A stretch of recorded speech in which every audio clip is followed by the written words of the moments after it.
नमस्ते दोस्तों, welcome to back my YouTube channel. आज हम करेंगे टॉप 10 रीजनिंग के क्वेश्चन, एकदम बढ़िया बेसिक लेवल के। तो चलिए फर्स्ट क्वेश्चन की तरफ चलते हैं।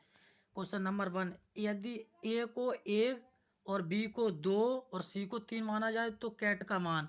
तो हम देखेंगे सी कितने नंबर पर आती है, 3 नंबर पर, प्लस ए कितने नंबर पर है, पहले नंबर पर, +1, फिर प्लस टी कितने नंबर पर आती है, 20 नंबर पर। तो टोटल हमारा कितना हो गया, 24। 3 और 1 4, 4 और 20, 24।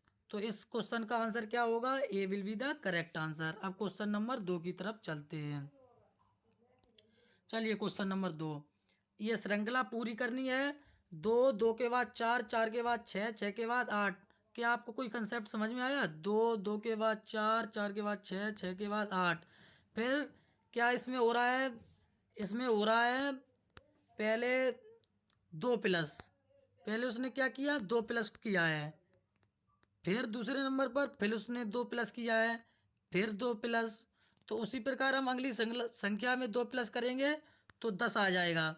तो इस क्वेश्चन का यही आंसर होगा, B will be the correct answer. अब क्वेश्चन नंबर 3 की तरफ चलते हैं।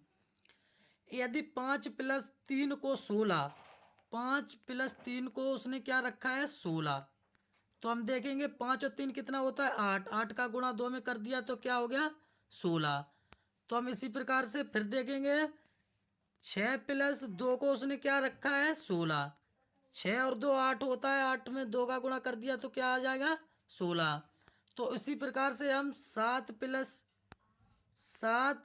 3 को जोड़ेंगे, 10 आएगा। 10 में 2 का गुणा कर देंगे तो 20 आएगा। तो इस क्वेश्चन का यही आंसर होगा, A will be the correct answer. अब क्वेश्चन नंबर 4 की तरफ चलते हैं।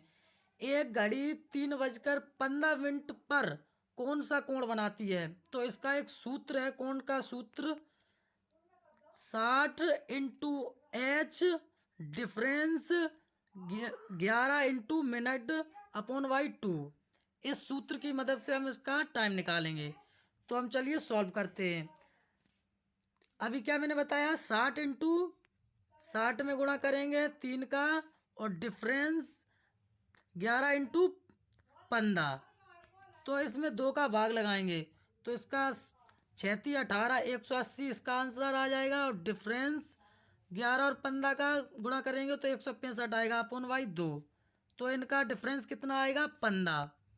तो 15 में 2 का भाग लगाएंगे, 15 में 2 का भाग लगाएंगे तो हमारा आंसर आएगा 7.5। तो इस क्वेश्चन का आंसर यही होगा, B will be the correct answer. अब क्वेश्चन नंबर 5 की तरफ चलते हैं। श्रृंखला को पूर्ण करना है। ए के बाद सी आया है, सी के बाद ई आया है, ई के बाद जी। अब अगला पूछ रहा है, इसमें आप देख रहे हो क्या हो रहा है। ए के बाद बी छोड़ दिया, सी पर आ गए। सी के बाद डी को छोड़ दिया, ई पर आ गए। ई के बाद एफ को छोड़ दिया, जी पर आ गए। उसी प्रकार जी के बाद जी एच को छोड़ देंगे, फिर आई पर आ जाएंगे। तो यहाँ पर हमारा क्या आएगा, I. I will be the correct answer. Option number B will be the correct answer. अब क्वेश्चन नंबर 6 की तरफ चलेंगे। श्रृंखला का क्वेश्चन है, 2 के बाद 6 आया, 6 के बाद 12, फिर 20, फिर 30।